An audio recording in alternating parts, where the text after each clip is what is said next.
I think the four most favored words for a person that flies a lot, I got about an hour ago. It said, "Your luggage has arrived." When I left church Sunday in Baton Rouge, Louisiana, my little granddaughter, her name is Adeline, she's 7. She'd been told that John had called and asked if I'd come to Waterloo and speak for just a few minutes for him. And so Adeline was all excited. And she said, "What are you going to say, Papa?" And I said, "Well, I'm not sure." And she said, "Tell him the 3 key words." I said, "What's that, honey?" She said, "John McCain." I'm honored to be here where the presidency begins. I grew up and still own a small part of a little farm in northern Louisiana.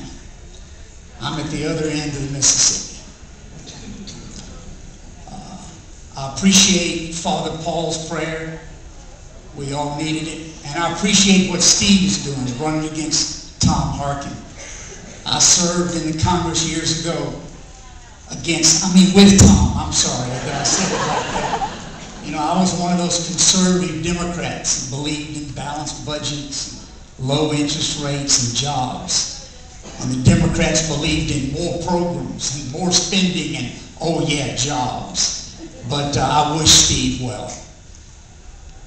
When I was a congressman 25 years ago, I came to Iowa often to talk to small business people and small bankers. That's what I am. I form small banks in small towns to help farmers and small business people. I'd come to Iowa thinking someday, you know, hey, I might go to Waterloo and be the man. But anyway, I'd come to Iowa and I'd open every meeting with, "I'm from the federal government and I'm here to help you." And I always got laughter, just like that. Then when I was running for governor, you know, some guy with no chance to win outspent $9 million to $1 million by a seated governor. When I ran, I would start every meeting with, "I love Louisiana, but I hate Louisiana politics." And I'm the same guy. And I'm here tonight to represent a man that I've known for 25 years.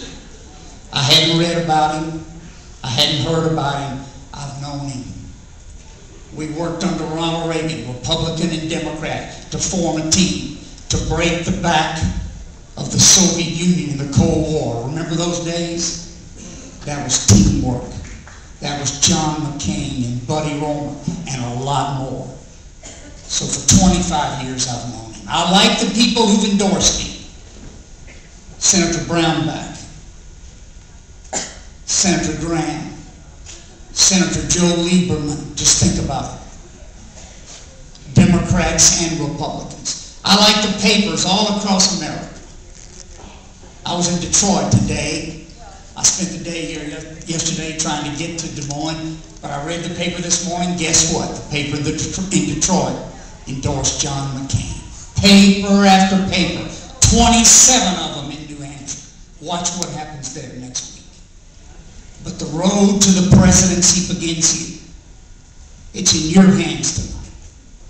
And I'm going to ask you to look at all the good people running. I love Mike Huckabee. You know, these 2 Southern governors, I know you had him in Tennessee, but he knew you now. I mean, I know what he's gone through, and I like it a lot. Ron Paul and I served in the Congress together for 8 years. He was given the same speech then, and it made sense. I'm not putting it down. There are good people running. But I just want to close by talking about my man. I want you to think when you're in that caucus, when you're standing up for America, when you're thinking about men and women fighting our wars and carrying our flag. I want you to think about a man who could be commander-in-chief the first day. No lawyers, no advisors, no telephone calls, the first day. I want you to think about jobs and what's the key, a new federal program? No, how about a guy that's fought for 20 years against federal spending. Project after project. Pork barrel after pork barrel. Earmark after earmark. Right? John McCain. Because he knows if we cut the spending there, interest rates will go down. What happens when interest rates go down? Jobs go up. It's just that simple. We're paying 7.25% now. It's 2.25% too high. It ought to be the interest rate at 3% plus inflation 2% at 5%. You know why it's not at 5%? The marketplace says Congress and the president will not veto a bill. John McCain. When you think about health care, John McCain, I'm a diabetic. For 40 years I give myself 4 insulin shots a day. 4 a day, every day. I know the cost. I know the pain. I know the need. John McCain months ago came out with a specific, targeted, market-driven program to improve our health care and its costs. Think about the issues. Finally, think about his age. Think about his white hair. Say, who do you want to lead America? I've heard people say, oh, it's a liability. You know, the man is like 70. Wow. In his 70 years, the life expectancy of a white male in America has gone up 14 years. As far as I'm concerned, John McCain is 56 and holding. I like what his mother said the other day in Iowa when she was here. She said, yeah, I know, I hear about John's age, but I can assure you, he's old enough. He's gained maturity. He's calmed down. And if you want to put it in context, just go campaign with him a day. Come with me in the morning at 7:30 to New Hampshire. And I guarantee you John will be there all day, every day, from sunrise to vitamins at 11. He's the guy.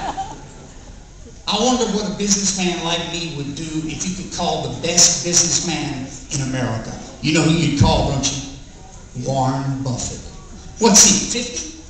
60? 70? 80? Come on, America. We're looking for a leader. This is not a beauty contest or stacking money on the table. This is about a man who can lead us. I'll close by saying that here's how I judge it. And I hadn't been involved in politics for a dozen years. I left it gladly. I'm not a lawyer. I'm not a lobbyist. I'm not fancy. But here's what I think we ought to do. It's like the man in North Carolina who carved dogs out of tree stumps. Remember this guy? He was so good that it looked like the dogs were barking. So people would come from miles around and see how he did this. And he'd sit on the front porch and he'd whittle away and whittle away. And after a couple of hours, there was a Cocker Spaniel. After a couple of hours, there was a poodle. Well, maybe not a poodle in North Carolina. There was a dog. It looked so perfect. And finally, a woman and her 2 boys walked up and said, do you mind if we ask you a question? He said, no. And she said, how do you do it? How do you carve a perfect dog out of that old ugly stump? And he says, it's easy. I get up every morning, I whittle me a sharp knife, and I carve out everything that doesn't look like a dog. Here's what I want you to do in the caucus.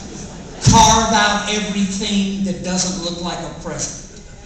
Everything that doesn't have courage or wisdom or clarity, or your interest, or independence, or integrity, or character.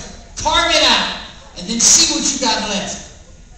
And when you carve out John McCain, you'll have enough wood left to stand on, to fight for, to hide your family with, to protect your loved ones, and you'll be high enough you can see all across America.